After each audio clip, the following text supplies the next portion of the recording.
Welcome to the next class of chemical equations and reactions. In the previous videos, you have seen the explanations for a combination, decomposition, displacement and double displacement reaction. In this video, we will discuss about redox reactions.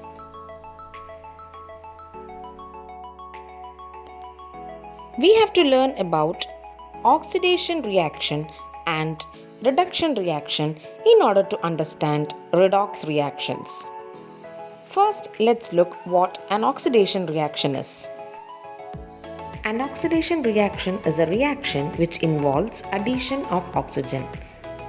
That means if A reacts with oxygen and form an oxide, such reaction is an oxidation reaction.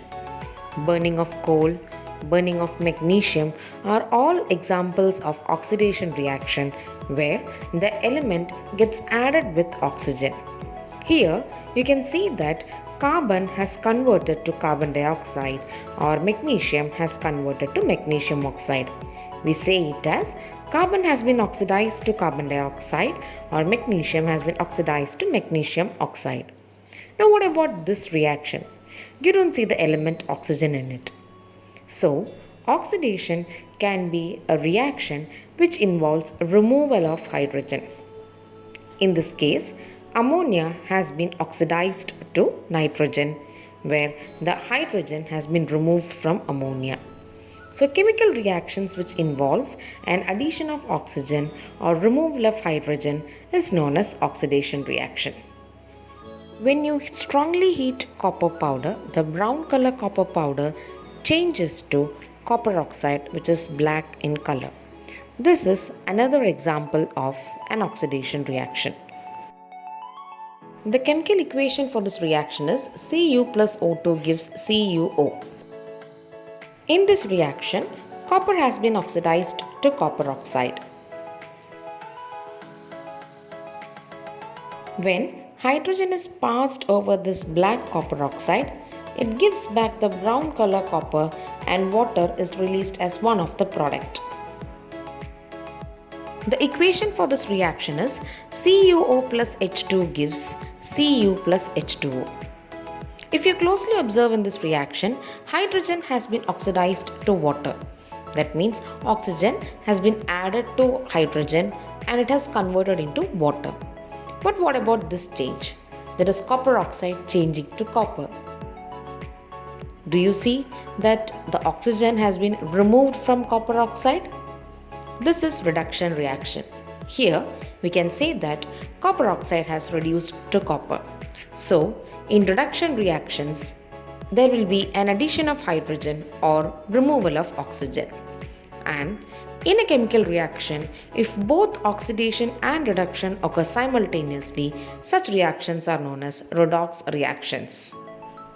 Let us see some of the effects of oxidation in our everyday life.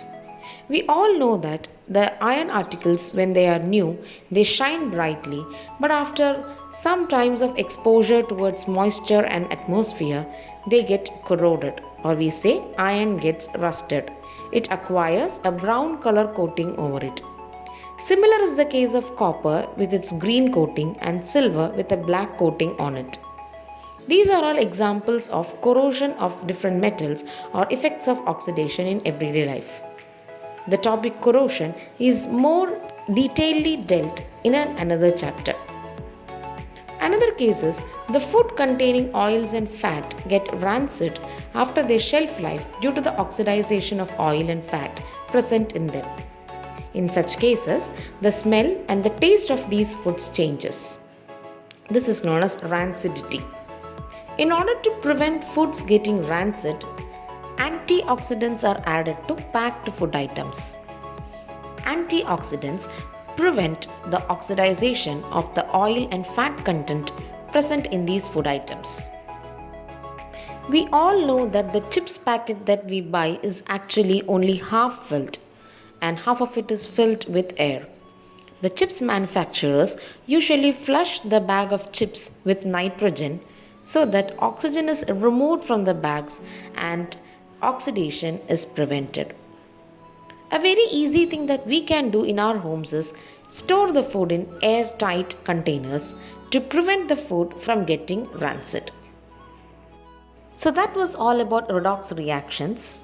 Hope you all are now clear with redox reactions. Thank you for watching the video. Subscribe the channel and check for my previous videos about this chapter.